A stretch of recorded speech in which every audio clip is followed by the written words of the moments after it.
Hello everyone, this is the video I've been saying I was going to make for some time but just hadn't gotten around to it yet, but now I have.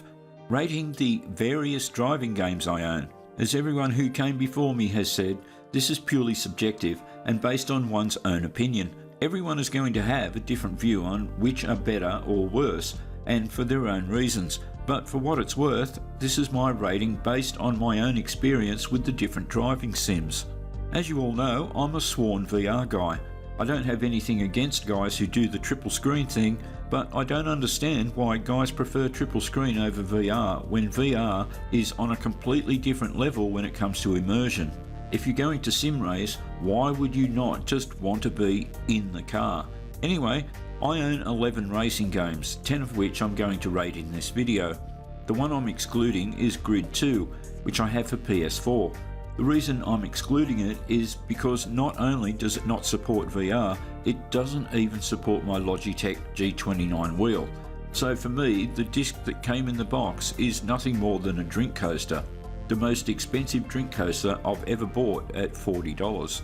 On the subject of PS4, two of the driving games I own are for PS4, GT Sport and Drive Club, yet all the others I own are for PC.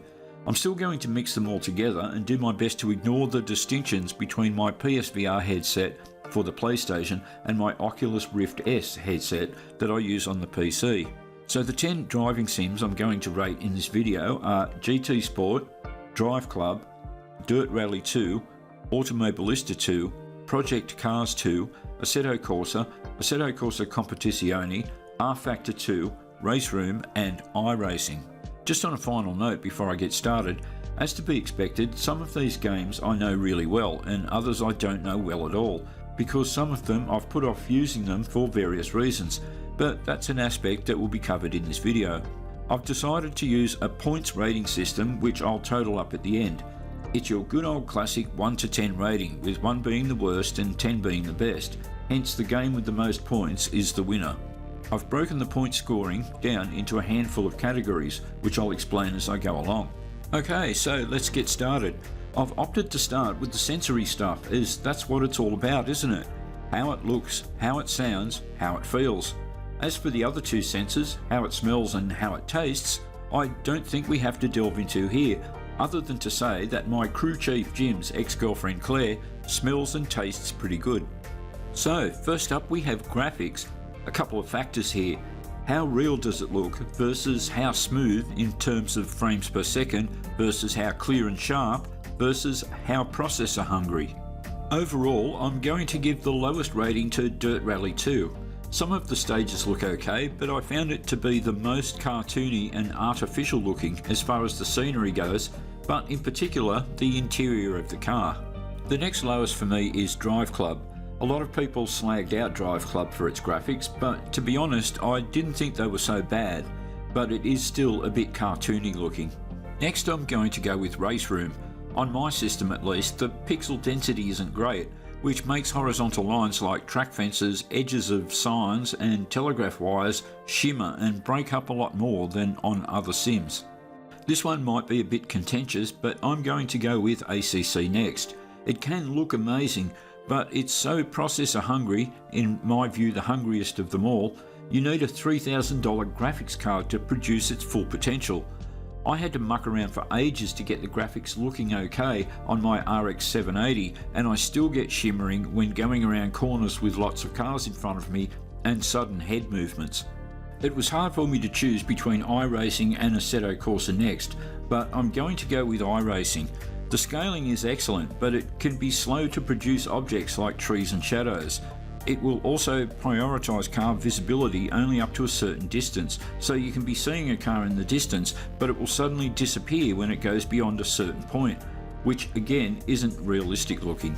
Next, R-Factor 2. Graphics are nice and clear, possibly too clear, as it's missing what I can only describe as dirt in the atmosphere or something, which again gives it a slight artificial look. Next, Assetto Corsa.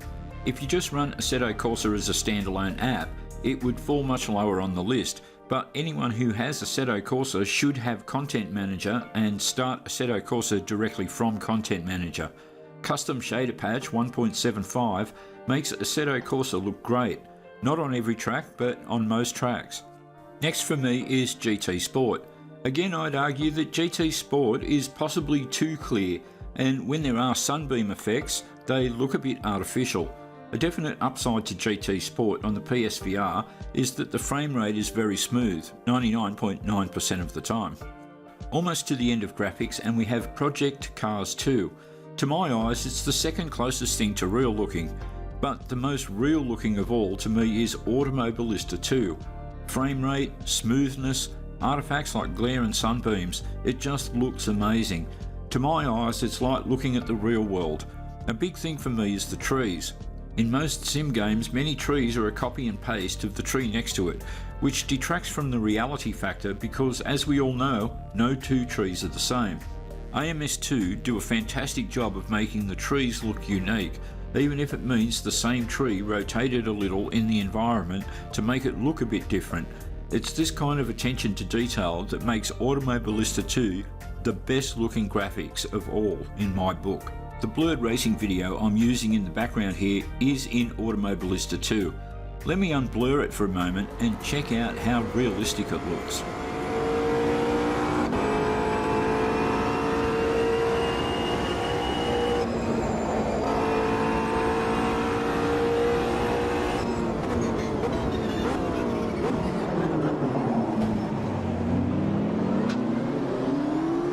Anyway, back to the rating.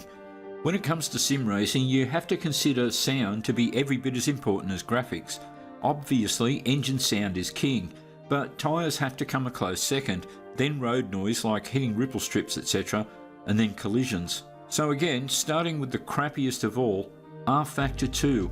I've done dumps that sound better than R-Factor 2. In my view at least, the engines just sound terrible. They're the most artificial thing I've ever heard. Next I'm going to go with Drive Club and then Race Room. Again for me, this is about the engine sounds. If it were just collision sounds, I'd have to put Race Room at the top of the list.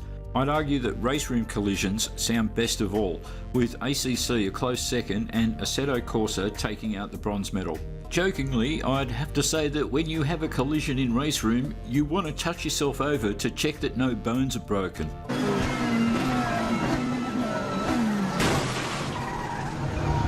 Next I'm going to go with GT Sport.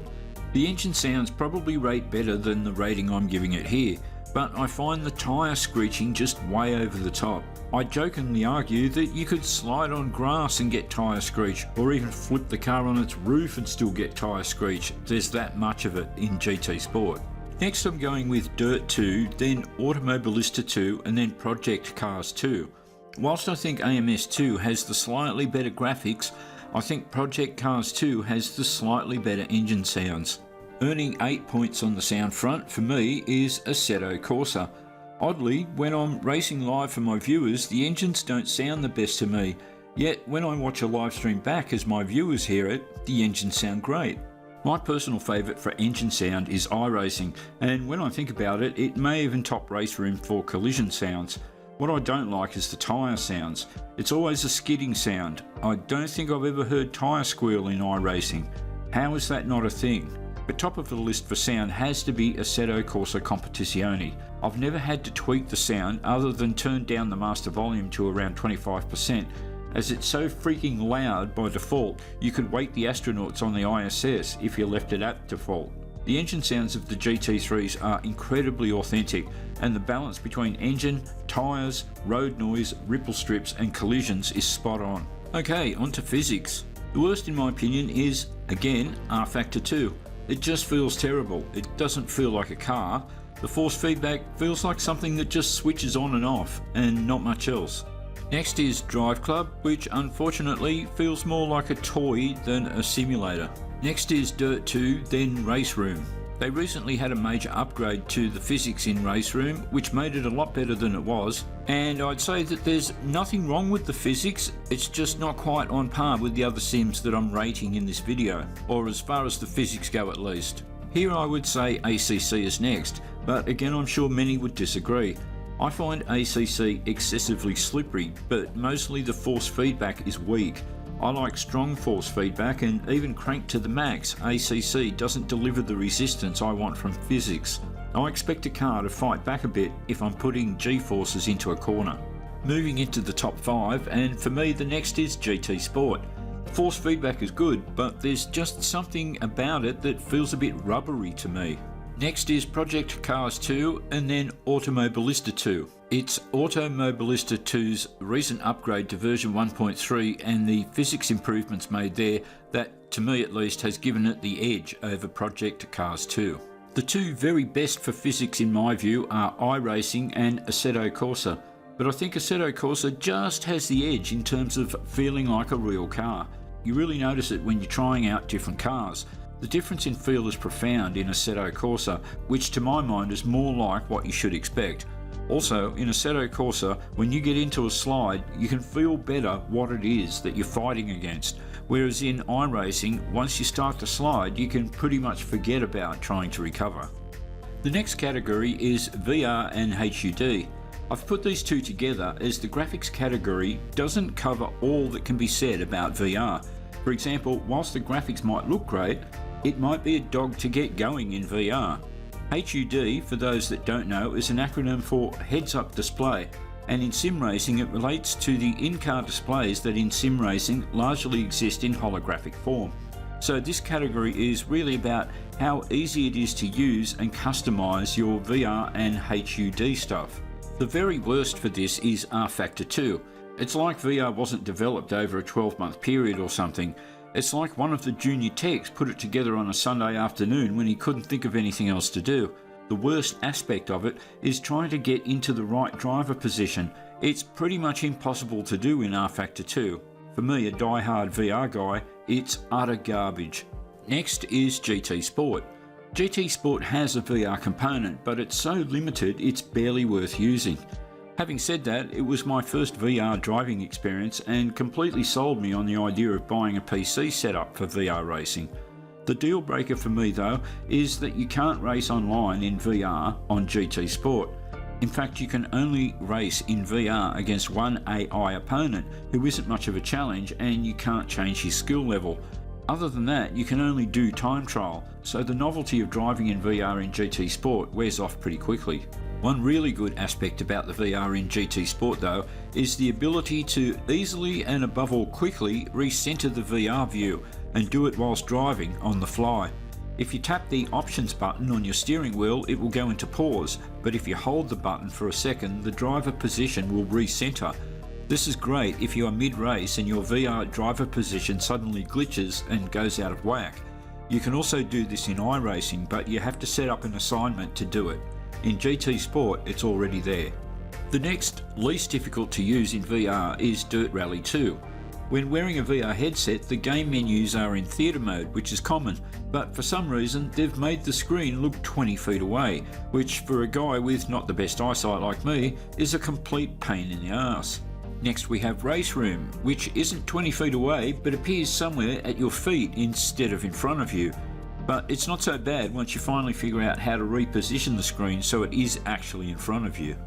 Next we have Project Cars 2 and AMS 2. The VR works beautifully in both, as does the theatre mode menus. However, both are difficult to customise the HUD displays how you want. I give Automobilista the edge though, because the readouts are larger and easier to read. The lap count and race position are prioritised, which is also better in my view. Here's an opportunity to give Drive Club a better rap. It's a dedicated VR game for the PS4, to the best of my knowledge the best VR driving game for PS4. It's designed specifically for VR, so it works beautifully in VR. Even the menus are in VR, and any theatre mode menus pop up within the VR environment, hence even scrolling around in various menus has a more immersive feel to it. The HUDs are easy to read and well positioned by default. Then we have Asceto Corsa. The VR works nicely and there's some pretty useful HUD displays like Essentials and Track Map, the ones I tend to use most. You can just grab them with your mouse and reposition them easily. Unfortunately, there's no recenter VR view button. You have to go to the menu on the right hand side and open onboard settings and then make the adjustments, an almost impossible thing to do whilst driving. The relative and leaderboards are pretty useless as they only update on lap completion and not in real time. The second best for HUD in my view is iRacing. The black boxes with HUD info are easy to scroll through from your steering wheel whilst driving. The readouts are of a decent size, so even bad eyesight me can read them. As mentioned, you can assign a button to your steering wheel to recenter the VR driver position whilst driving, a godsend for those times when your VR goes off the rails. Finally, we have ACC. The HUD stuff is already perfectly positioned and has the most useful information ever. In particular is the real-time clock, which compares your current lap time with your previous best constantly, rather than updating over each sector. It's colour-coded green or red, depending on whether you're behind or ahead of your best lap, so it's easy to see if you're up or down on your best lap. The track map is included, which is great, but one of the best parts is the relative, which gives you the name and placing of whoever is in front of or behind you. This is excellent because it lets you know at a glance who to get out of the way of and who to defend against. You can easily scroll through to the pit menu to prepare for your pit stops whilst driving. For HUD, ACC is clearly the best. The downside is that, like Assetto Corsa, you have to enter a menu to adjust your driver position, which you can't do whilst driving. Having said that, the driver adjustment is also excellent, enabling you to move up and down, left or right, forward and back. You can even change the pitch to make you lean forward or back. Kicking off the second half of these ratings, we have online. This is a big one for me because racing real guys in real time is what it's all about for me. Sadly, there's the idiots who think they're going to win on the first corner to contend with, but you get that in pretty much every racing sim where the field is populated. I'm going to put R-Factor 2 at the bottom. I don't know that I've had a proper look at online racing, but it's largely unusable for VR anyway, so why bother? Next is Drive Club. I vaguely remember giving it a go, but from memory there's no one there anyway. Next I've put Dirt Rally 2, which I'm pretty sure I attempted but couldn't get it to work. I'll have another look at that at some time in the future. Next is Race Room. There's a limited number of races available to rookie class, and again there's hardly anyone there anyway. I think it's a mistake to make rookies excluded from most races because there's very few drivers there, and in their situation of not being that popular, opening up the license requirements would, in my view, encourage more participation. Next I'm going to go with Project Cars 2 and then AMS 2. Again, the problem is lack of participation. I give it to AMS 2 though because I find the races that bit easier to get into than Project Cars 2, and there appears to be a few more drivers there. Again, this might be a bit contentious, but I'm going to go with GT Sport next. It's possibly the most popular game there is for online racing. I haven't been there for a little while, but I believe they've switched off penalties, which would make it just terrible in my view. Bad behaviour is already bad enough there. I can only imagine that using the car in front of you as brakes and getting on the inside line and then barging people off to gain position has run rampant, where there's no penalties for doing so. The other downside to GT Sport is that there's only 3 daily races put up each week, so there's not much variety there. The next one was a tricky one for me to decide, but I'm going to rate iRacing lower than Assetto Corsa. The reason is how long it takes to get into a race. iRacing is very slow to load, and the practice sessions can be quite long as well. Other than that, it's excellent for online racing. iRacing guys tend to take their racing more seriously, and in my experience that means you get a lot less idiots. One reason though is that iRacing is a lot more punishing when it comes to damage, which is a good thing because it encourages better behaviour in the knowledge that you're probably going to come off badly if you drive badly. Next, my personal favourite, Asceto Corsa. There's a reasonable variety of races on the public servers, and it also has Race U, where you can join scheduled races. It's my favourite because there's more car variation and a lot less idiot drivers. So if it's my favourite, why don't I put it at the top of the list? Well, if you want racing excitement against real drivers in real time, you can't beat ACC. There's always plenty of drivers there, and it's just got this feel about it that you're really there racing real guys in real time. It loads fast, and qualifying is usually 10 minutes or so you get to start races a lot quicker. The only downside is that it seems to have the most aggressive idiot drivers of all. There are times when ACC annoys the shit out of me because I often spend 10 minutes qualifying just to get slammed into from behind on the first corner, but even with those issues I still think it's the absolute best for online racing.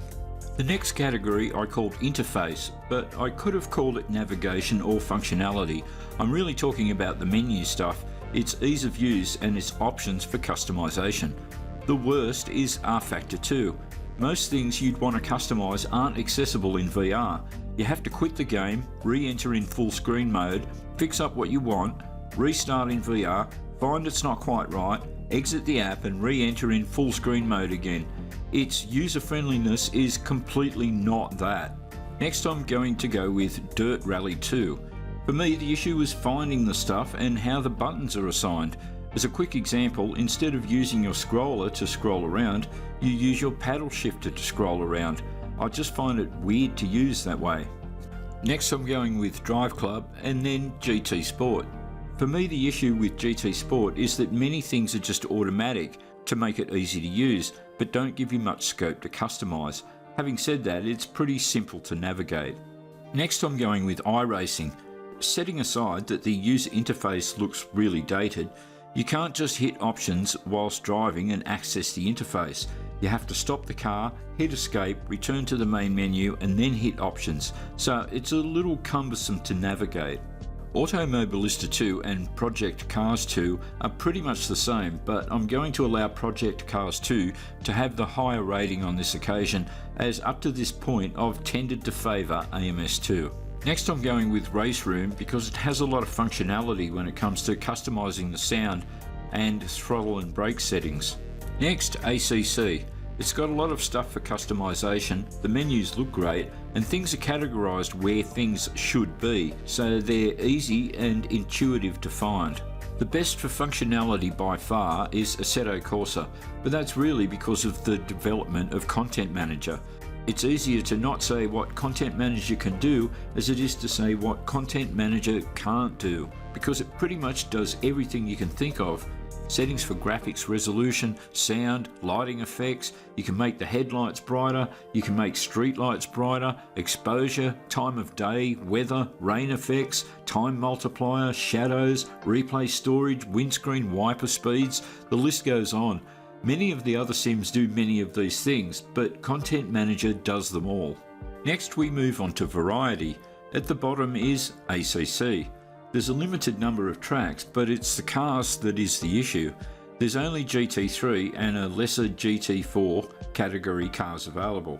Obviously ACC is specifically designed to be a simulator of the World GT Championship only, and that's the reason for the dearth of cars, but it still means it offers the least variety of any of the driving sims. Next, Dirt Rally 2, as it's only rally cars to the best of my knowledge, and then Drive Club. One area where Drive Club does have good variety is that it's not only about crossing the line first. Within races there are challenges and objectives. For example, there may be a section of a track where you're required to earn drift points or beat a certain time for that sector. Next I'm going for R-Factor 2 and then Automobilista 2. Oddly, AMS2 has McLarens, Mercs, but noticeably no Ferraris. Next, Race Room. There's a pretty good selection of vehicles available, but like iRacing you have to buy them. The upside is that they're a lot cheaper than iRacing. You can buy a car on Race Room for about $6 Australian compared to around $15 on iRacing. Like iRacing, you also have to buy tracks, but again they're cheap compared to iRacing. Next, Project Cars 2 and then iRacing. Second on the top of the list is GT Sport. It has a huge selection of cars from stock vehicles to Group 3s to Super Formulas and even classic cars like the Shelby Daytona Coupe and Cobra, to name a couple. For me, the best variety by far though is Assetto Corsa, but a lot of that has to do with third-party mod creators. You can almost get any car you can think of because out there somewhere someone has created a mod for it, and the same goes with tracks. I don't have them, but I've seen mods for bulldozer racing and even ride on lawnmowers. That's how much variety there is to Assetto Corsa. Now onto the home straight, value. What do you get for what you pay? At the bottom we have R-Factor 2. If you're a single or triple screen racer it's probably fine, but given that I'm a VR guy and it's so crap for VR, it's of little value to me. Next, iRacing. Whilst iRacing is excellent, they are, for want of a better word, greedy. It's the most expensive by a long shot. It's a subscription service at around $170 per year, so you never actually own it. If you want a track, $20. If you want a car, $15. I'm surprised they don't charge you to look at cars or even say the word car. It's not so much better than other sim games that they charge you 10 times the amount. Having said that, market value, I guess, is whatever people are prepared to pay for it, and I do pay for it. So if I didn't like it, I guess I always have the option to cancel my subscription and leave. Then we have GT Sport. I bought GT Sport later on after the price went down and picked up the disc for $25. However, if you want to race online, you have to pay a registration fee, which is around $80 per year. Next, Drive Club. You can't buy Drive Club online from the PlayStation Store anymore. You have to hunt around online and buy a hard copy and then wait a couple of weeks for it to turn up via snail mail. It's pretty cheap though. I paid around $35 for it. Next we have Race Room. From memory, Race Room itself is free, but you don't get much with it. Only a couple of cars and a couple of tracks. You have to buy everything, but the upside is that cars and tracks are cheap at only a few dollars each. So if you spend $20 on it here and there, after a while you build up a good catalogue of stuff. Now we come to the ones that all cost around $80, but once you own them, and they're complete. So ranking them for value for me is just about which ones I like the most. So in order of preference, Dirt Rally 2, Project Cars 2 and Automobilista 2.